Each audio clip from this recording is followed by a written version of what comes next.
Was that readable?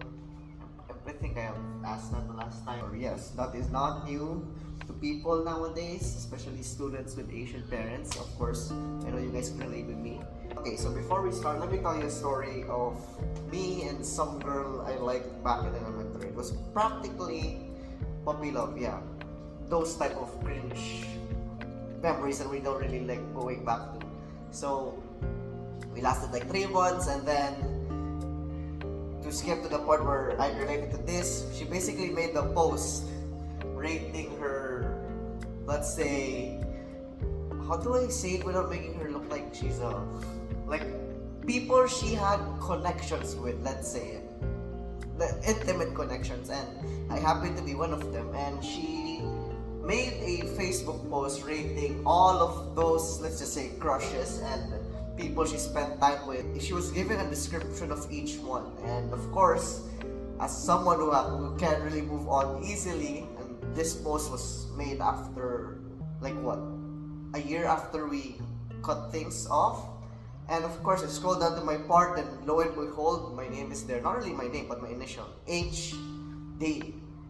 And up to that point, I saw these initials with people whom I know or whom I've acquainted with, and their descriptions were very thorough and detailed, like, oh, this guy played soccer, this guy was like a musician and whatever. And of course, I was eager to see what she had to say about me. And to my disappointment, well, not really disappointment because it was the truth, it just said there, ID gay.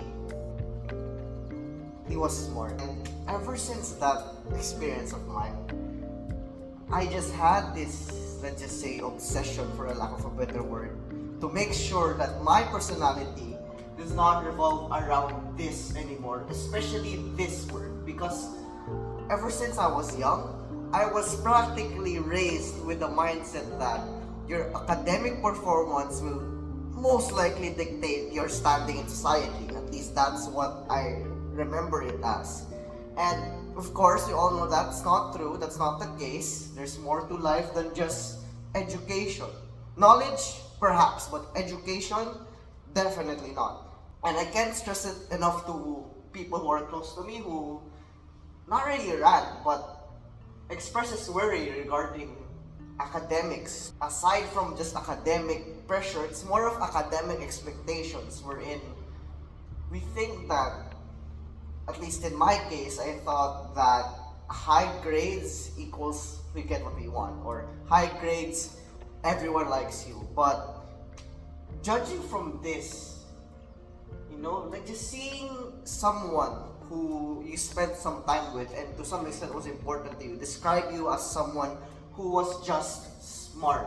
Like, is that all we have to offer as academic weapons, academic machine guns, or academic super weapons, whatever you want to call it? But we really have to break free from this idea that if you have higher grades, or at least in college, lower GWA, it will equate to better life. I know it's not really a new concept, but I really wanted to talk about this here, especially since it matters a lot to me as someone who was practically nurtured and perhaps even brainwashed to think that the only way to get what you want in life is to perform well academically. And my parents made this system, and I can't really blame them, wherein it was more of a reward system of some sorts. Basically, I was raised in a way where I associated achievement in school with getting things that I want. It basically formed the idea in my mind that the only way to get someone to do things for you, or to get someone to, for a child to buy things for you, is to see that name of yours on top of the list of honors. That the only way people will do things for them, or so let's exaggerate this a little bit, for them to matter to certain people is for them to be, an academic weapon of some sorts. And the pressure, does it actually come from the people who expect things from you? I actually think, at least in my case, that it was more of a me thing. I actually have no idea if my life would have ended if I ended up like top 10, which for some people is perhaps a norm. I actually envy those people back then where they don't really mind as much. But for me, if I ended up as 10th in class, that would have felt like, emphasis, felt like it would have been the end of me. When perhaps, yes, my parents, being the pure Asian they are, they would probably be disappointed, but it's definitely not the end of the world. And it took me so long before I had to reprogram my brain and convince myself that, hey, Homer, it's okay to fall short academically, because this does not dictate your life or your place or your worth or any of those cliche terms that we throw around. Yeah. Oh no. So ever since that day, this nerd Homer of me, let's add some glasses there, yeah.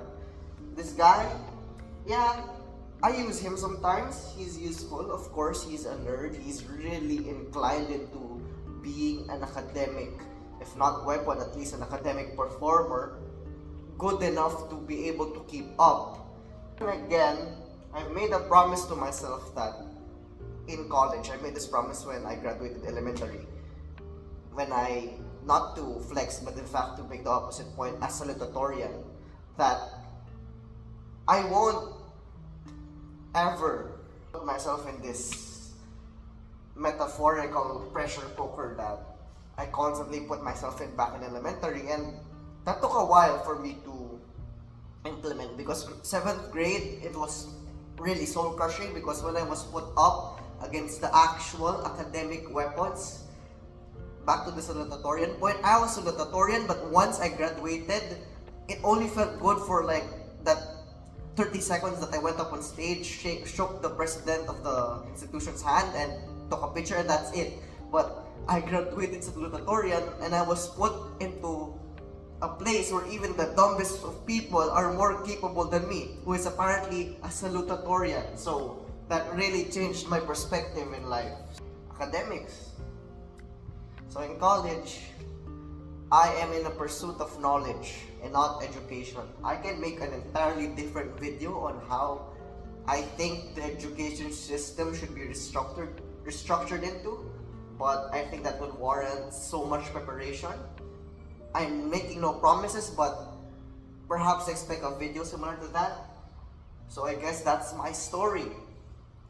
To be in the top, once you're at the top, I think this is like a common philosophical idea that the pursuit of success or the journey towards being up there is actually what makes it worthwhile.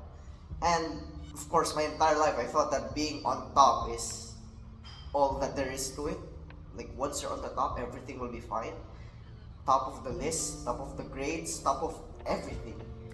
But yeah, that doesn't seem to be the case, because yes, I was at the top, but I lacked personality. IDK, I don't know. He was smart. Yeah, he was salutatorian. And to finish this off, there's this very good joke. I think I got it from my father. He says that everybody will remember the guy or the girl who shit their pants or something, or peed in front of the class, more than the top of the class. And I really rejected and hated that idea, being someone who constantly wanted to be on top of the class and was top of the class, so I actually took it as some form of insult. But growing up, I think I've come to realize what he actually meant. Smart does not mean good. So take note of that, future Homer and fellow viewers. Not really fellow viewers, but yeah, kind of fellow viewers, because I'm gonna watch this with you all. So I guess that's it. This has been Fish Sticks. I need to rename that. Peace.